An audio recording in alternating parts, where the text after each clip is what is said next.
Hey everyone, in this video I'm going to help you hone your instincts for what dialogue is good at doing and what dialogue really shouldn't be doing most of the time. Let's start with three things that dialogue is really good at accomplishing in your stories. First of all, dialogue is really good at developing character. What they say or what they don't say. Whether they use super fancy highfalutin words or whether they use very common street level language. Everything one of your characters says helps the reader get a sense of who they are as a person. So in Oscar Wilde by Junot Diaz, we hear Oscar Wilde say, "My heart is overthrown. I will play Street Fighter no more." Just from those two very brief sentences, you get a great idea of who this character is. I mean, who says, "My heart is overthrown"? It's such a weird formulation. And you also get a glimpse of his sort of nerdy, geeky side too with the reference to Street Fighter. So two brief lines and you already have a great sense of who this person is as a character.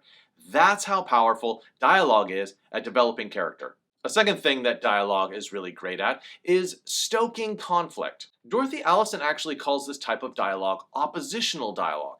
And I really like that term because it shows us that you don't have to have characters outright fighting, like on the verge of throwing something at each other, in order to have conflict in your dialogue. Sometimes conflict in dialogue is a very gentle disagreement or just a different perspective. Anything that shows two characters are a little at odds with each other counts for creating a little bit of conflict in your dialogue. So in Han Kang's The Vegetarian, we have the main character at a company dinner, and she says, "I don't eat meat," she said, slightly louder this time. And in reply, the boss says, "My word. So you're one of those vegetarians, are you?" So you see how that's not two characters at each other's throat, but you also sense there's going to be a little bit of tension like, oh, a vegetarian, and there's going to be a little conflict between the two of them. In all the conflict that you create in your book, dialogue is going to be one of the main places where you let that conflict sort of come to fruition, where characters get to argue with each other and battle with each other with their words. And a third thing that dialogue is really good at is creating the tone of your book. In A Confederacy of Dunces, Ignatius J. Riley says, "Canned food is a perversion. I suspect it is ultimately very damaging to the soul." I mean, just from that line alone, you get the sense that this book is a really funny book, set in an absurd universe with all these madcap characters saying wild things. So just from the dialogue alone, the reader gets a sense of what type of book this is. And now let's look at three things that dialogue maybe isn't the best for. And that doesn't mean you can't ever use dialogue for these purposes, but most of the time you might want to use something else other than dialogue. So dialogue is actually the weakest when it comes to plotting. If you want to sort of show some sort of development in your plot, a bad way to do it is just have the character say, "Wait a second, you mean the diamond is actually hidden underneath the basement at the Museum of Modern Art?"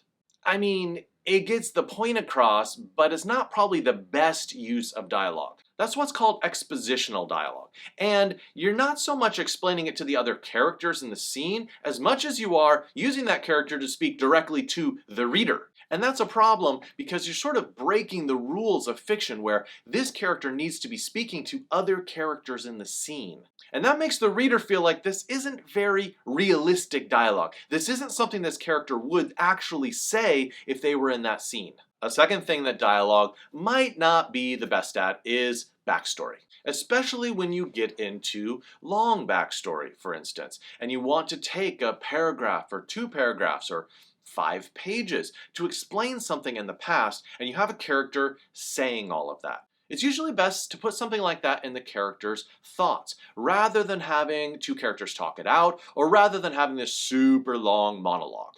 So if you have a character who wants to talk about the time they walked around that lake with the girlfriend and a goose attacked her and he beat off the goose with a stick or something, they can summarize that, but maybe it's not best to talk about that extensively in dialogue. Now let's talk about the last thing that dialogue isn't good for, and just a warning, you're going to be a little surprised by this. Dialogue isn't good for expressing character thoughts. But hold on there, before you quit this whole course and think I'm a complete and utter lunatic, let me explain what I'm talking about. I mean, listen, yes, to some extent, all dialogue usually comes from the character's thoughts. But a lot of good dialogue, there's some sort of change between what the character is actually thinking and what they say. For instance, you think the dress makes her look fat. But do you say that? I hope not. You think your father-in-law gives way too much unsolicited advice. But do you say that? No, you talk about barbecuing or golf or something. So just as we are constantly modulating what we're thinking in our heads and what actually comes out of our mouth, your character should be doing that too. Even what your character will say to one person, they wouldn't dare say it to someone else. So remember, dialogue is not the place where you just get an unfiltered stream of what enters into your character's mind, but dialogue is really the physical embodiment of how they want to portray themselves to others. It's more like a front for your character rather than an unmediated stream from their brain.